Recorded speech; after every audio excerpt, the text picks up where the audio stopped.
Hoy vamos a hablar de Al Capone, Chicago de los años 30. Vamos a hablar un poquito de la persona detrás de la leyenda, cómo era Al Capone, de qué le pasó a Al Capone, de su ascenso y caída. Este es el puto programa de los martes y a esto habéis venido. Oh, that fucking Tuesday show. Plenty of smoke, blue lights that glow. Get yourself a strong drink, sit back and enjoy. Oh, how I like the Tuesday show.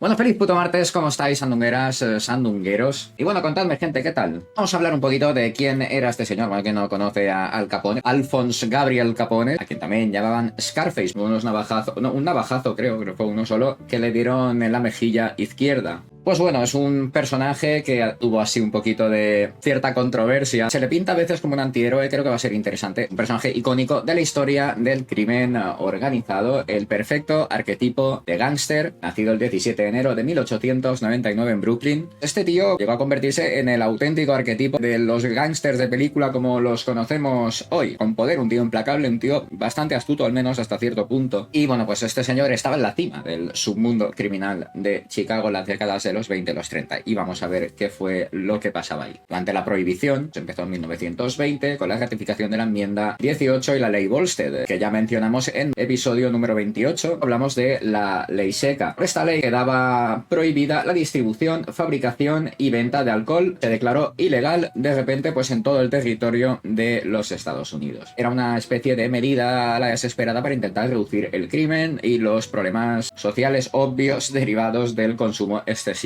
de alcohol, pero el tiro le salió por la culata y tuvo el efecto totalmente contrario a lo que querían, ya que precisamente alimentó al crimen organizado que se hizo de oro con el contrabando de alcohol y la fabricación de alcohol ilegal. Pues Al Capone sale como uno de los más beneficiados por la ley seca, que de repente le proporciona un negocio tremendamente lucrativo y por supuesto ilegal. Por los años 20 y 30 pues son una época de cambios muy drásticos, muy radicales en los Estados Unidos. La economía, pese a que en un momento experimenta un auge inicial después de la Primera Guerra Mundial, viene entonces la Gran Depresión debido pues al colapso del mercado de valores, algo que pues bueno, que se conoce como el crack del 29. Se empieza a ver una tensión política entre los más tradicionalistas, los más modernistas, se empieza a urbanizar mucho, ocurre una serie de cambios culturales, muchos en muy poco tiempo. Todo esto junto con el crack del 29, la difusión del jazz y el florecimiento de lo que llaman la cultura de la juventud nos va a dar el escenario perfecto para lo que vamos a hablar hoy. Bueno, pues en mitad de todo este movimiento, las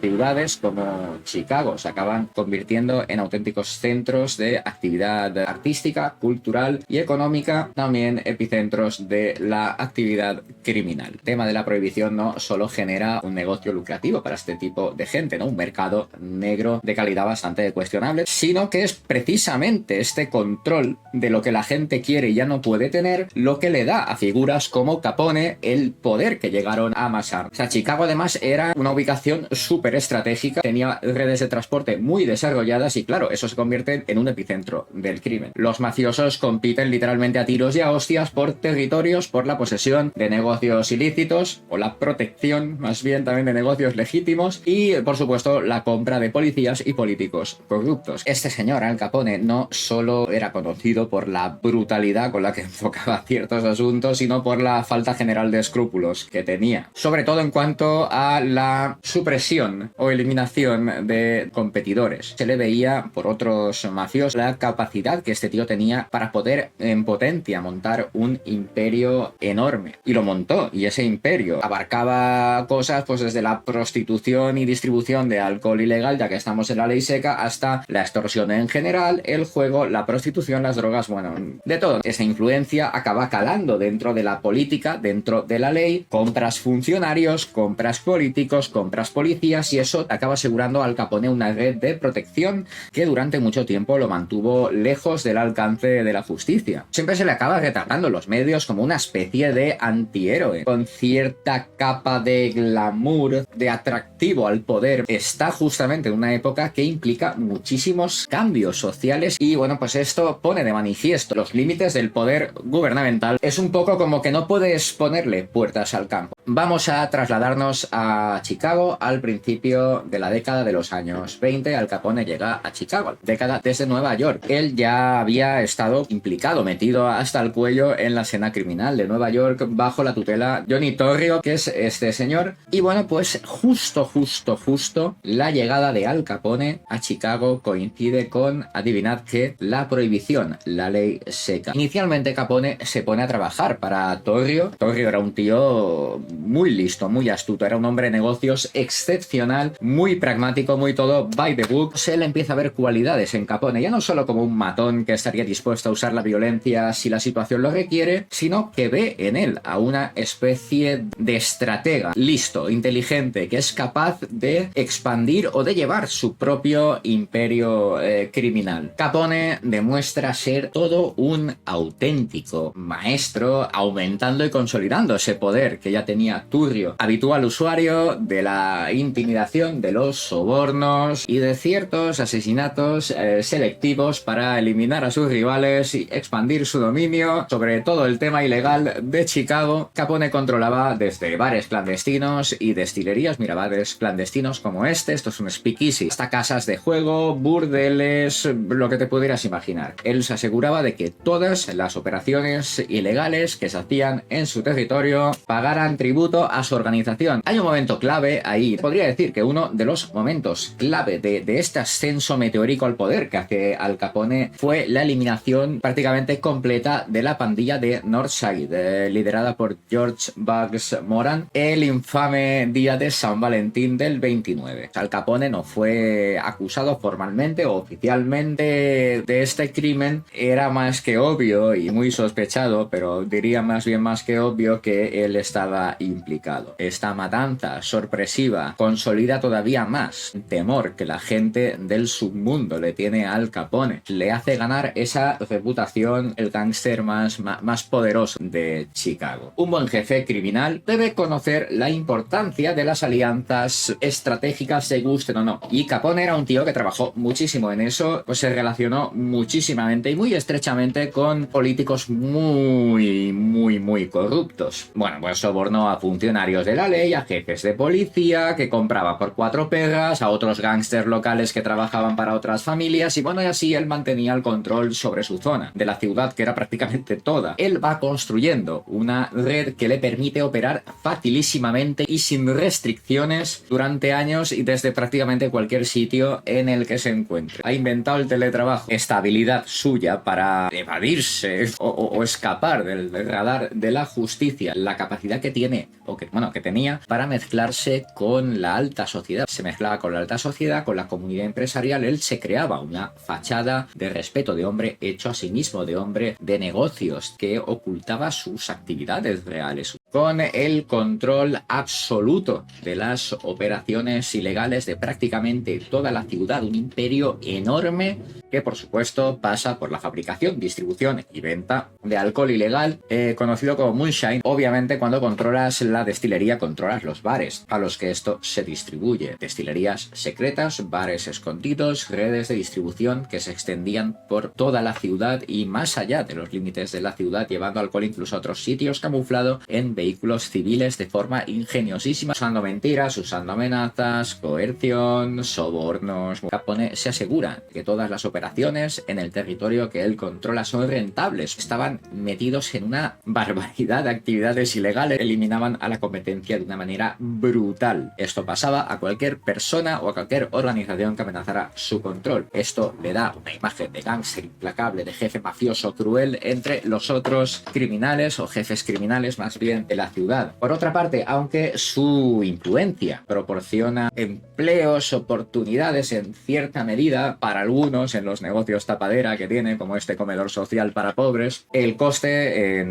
términos humanos, en términos sociales, fue enorme, fue desmesurado. La violencia de las guerras entre pandillas, la corrupción, que era algo ya generalizado, era una epidemia, hacen caer en picado la confianza de la gente de a pie en las instituciones gubernamentales, como es normal, hacen que no crean en el Estado de Derecho, porque mientras algunos empresarios líderes de la sociedad o de la comunidad se benefician de la generosidad de Al Capone, otros, por otra parte, los que le han pillado el lado malo, sufren las extorsiones, las amenazas, las torturas y los asesinatos. Una u otra manera acaba afectando a la economía local. Y a pesar de ese control que parece férreo, que parece prácticamente irrompible, Capone empieza a ser objeto de continuas y hostigantes persecuciones legales por parte de la autoridad federal. Sus sobornos, sus corruptelas, pues le hicieron ganar tiempo, frustraron en grandísima medida los intentos de la ley por pillarle, pero finalmente fue pillado de la forma más idiota que se le puede pillar, por evasión de impuestos. Esto lo lleva a la cárcel en 1931. Aquí, en este punto, empieza el declive, el principio del fin de Al Capone, el principio del declive tanto de su poder en Chicago como en otras partes que controlaba, y ya pues llevaría a su eventual caída. Que lo pillen por evasión de impuestos es un punto importante, porque aquí hay que meter a otro personaje que es mítico, Eliot Ness. La investigación por evasión de impuestos contra Al Capone es liderada por Eliot Ness, un agente especial del Tesoro de los Estados Unidos. Eliot Ness y sus intocables. La estrategia que planteó el gobierno federal fue utilizar precisamente las leyes fiscales para atrapar a Capone, ya que las pruebas de sus actividades estrictamente criminales eran muy difíciles de obtener, ya sea porque cubría muy bien sus rastros o ya fuera porque controlaba tanto a testigos como a jueces, como a policías. Durante un montón de años Al Capone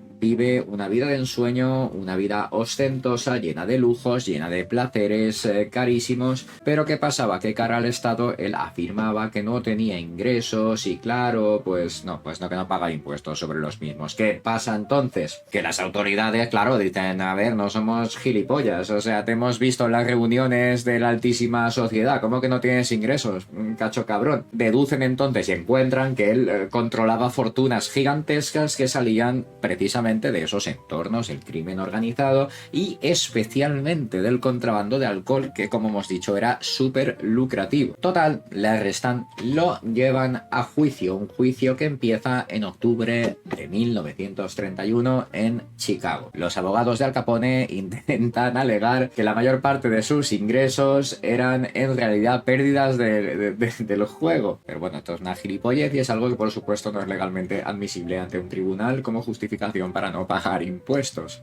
No pagó impuestos porque su ludópata y lo perdió todo. Bueno, los abogados intentaron desacreditar las pruebas que presentaba el gobierno, pero no les salió bien. Registros financieros, testigos que habían estado directamente implicados en estas actividades, que lo habían visto. La defensa de Al Capone se vio ampliamente sobrepasada por la abrumadora cantidad y calidad de pruebas en su contra y la habilidad además del gobierno para presentarlas de una manera contundente ante el juez y el jurado. Aunque el tío intenta obstaculizar por todas partes, proceso, eternizarlo, alargarlo, desacreditar a los testigos, al final no le sale bien. Entonces, el 17 de octubre de 1931, Al Capone es declarado culpable de 5 cargos de evasión de impuestos y sentenciado a 11 años de prisión federal. Y además multado con $50.000 más las costas judiciales y se le ordena pagar 215.000 más con intereses en impuestos atrasados. Toma combo, ¿eh? Total, esta condena obviamente destroza Al Capone. El tío se creía que era especialmente intocable. Total, envían Al Capone a la Penitenciaría Federal de Atlanta. Esto es en mayo de 1932 y durante el tiempo que pasa allí, Al Capone se le diagnostica sífilis y gonorrea. Esto pues seguramente pues, porque le iba mucho la mandanga, muy promiscuo,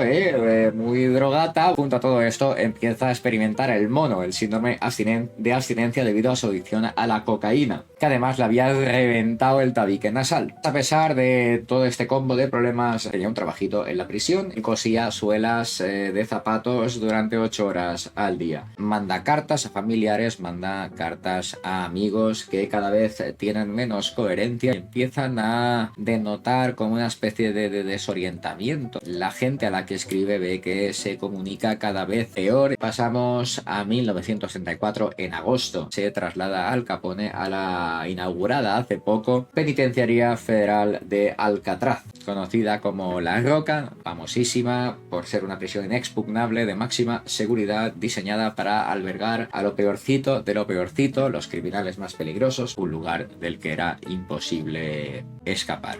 Tocaba el banjo en la banda de la prisión, conocida como los Rock Islanders. Esto es una anécdota sin nuestra curiosidad. La salud mental de Al Capone durante su estancia en Alcatraz acabó deteriorándose muy rápidamente y ya para el 38 lo diagnosticaron oficialmente o formalmente con neurosífilis, estadio, una forma avanzada de sífilis que afecta al sistema nervioso central y que acaba conduciendo a la demencia. Durante el último año que estuvo en Alcatraz lo trasladaron a la sección hospitalaria de la prisión, pues porque realmente cada vez está más indefenso y más débil, la capacidad mental se le había reducido muchísimo, la mayor parte del tiempo estaba desorientado, no sabía lo que estaba pasando, no sabía dónde iba, no sabía nada. Llegamos al 6 de enero del 39 y Al Capone cumple su sentencia en Alcatraz. Se le traslada entonces a la institución correccional federal de Terminal Island, California, para cumplir otra condena adicional que tenía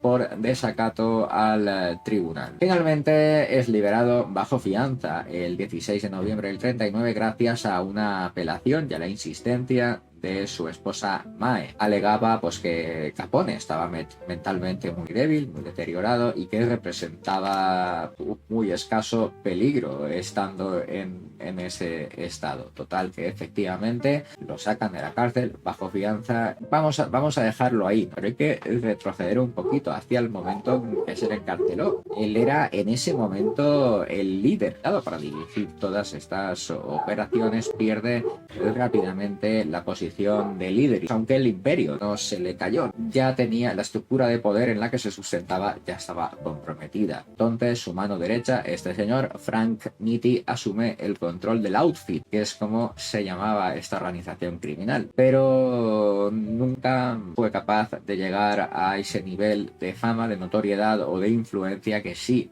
consiguió Capone. Con Capone fuera de la escena de Chicago cambia, se vuelve más discreta, más silenciosa, adopta un perfil más bajo, menos violento. Las actividades como la prostitución, el juego, incluso el control sindical continuaban siendo rentables, pero tenían más riesgo ya que las autoridades estaban ahí atentas a la que caía. Fue un cambio de esos métodos brutales, violentos a la luz del día de Capone a estos métodos más silenciosos, más discretos y más bajo mano. Frank Nitti asume el liderazgo del Outfit. Él intenta mantener el control sobre las operaciones criminales que tenían, carece de esa efectividad, de ese carisma, de esa rapidez que sí tenía Capone. Su organización sigue operando en áreas clave del crimen organizado. La prohibición se termina derogando en 1933 y el crimen organizado de Chicago se tuvo que adaptar. Claro, ya no existía el negocio del alcohol ilegal, los mafiosos ya no tenían el foco de los medios tan encima de la atención pública. Esta atención se va trasladando gradualmente hacia otras preocupaciones. La estructura de poder de esta mafia, tanto de esta como de otra, se acabaría diversificando, adoptando un formato de varios líderes regionales que operarían bajo un poder más descentralizado, no que cada uno haga lo suyo en su territorio. Eso somos amiguis, ¿no? Es el asesinato de Edward J. Oger en 1939. Bueno, se ha especulado que Al Capone estuvo metido hasta las trancas, aunque no se ha podido realmente confirmar. Dentro de ese coche hay un señor tiroteado fuertemente. La sífilis neurogénica de Al Capone afecta gravemente a su capacidad mental. Todo esto, además, se suma al síndrome de abstinencia de la cocaína y de otras drogas. Esto acaba jodiendo irreversiblemente su salud física, su salud mental, su salud emocional. Como curiosidad, en 1942, Capone es uno de los primeros pacientes en todo Estados Unidos en recibir tratamiento con penicilina. Este tratamiento ayuda en gran medida a controlar un pelín la sífilis. Los daños al cerebro, los daños al cuerpo ya eran irreversibles. Su salud está demasiado comprometida ya. Total, como hemos dicho, su mujer lo saca de prisión bajo fianza en 1939 y se traslada a Baltimore, donde recibe cuidados. También una curiosidad es que inicialmente se le niega el tratamiento allí debido precisamente a la reputación que tenía anteriormente. Al final lo trasladan al Hospital Union Memorial, donde pues fue mejorando poco, aun cuando le dieron de alta para poder pasar ya sus últimos días. Pasó sus últimos días en su mansión de Palm Island, en Florida.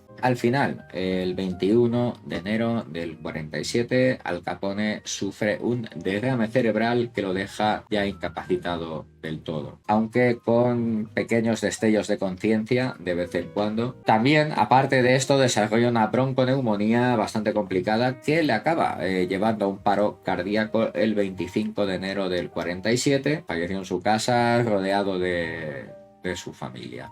El funeral de Al Capone se lleva a cabo en un ámbito bastante privado en Chicago una semana después de su muerte. Lo entierran en un principio en el cementerio Mount Olivet en Chicago, pero más tarde, en 1950, se trasladan los restos al cementerio Mount Carmel en Hillside, en Illinois, para poder depositarlos junto a los de su padre y a los de su hermano. Una figura bastante curiosa, Al Capone, un retrato de los extremos a los que se puede llegar siguiendo la senda del crimen y además cómo enfrentarse o cómo se enfrentan las consecuencias de ese tipo de vida. De una o de otra forma, Capone ha acabado siendo una cosa icónica cuando hablamos de gángsters, cuando hablamos de mafias, incluso a veces cuando hablamos de cultura estadounidense de ciertas épocas. Lo tenemos en libros, lo tenemos en películas, en cómics, en canciones, en videojuegos y hasta merchandising adrede de Al Capone, como pues hay unos cigarrillos que se llaman así precisamente. Pero yo creo más bien que es una lección sobre los límites casi físicos del poder. Nunca se sabe lo que te puede durar y nunca sabes cuándo puedes caer. Bueno, gente, un placer, como siempre. Os quiere una barbaridad. Mañana más y mejor. Chaito, chaito.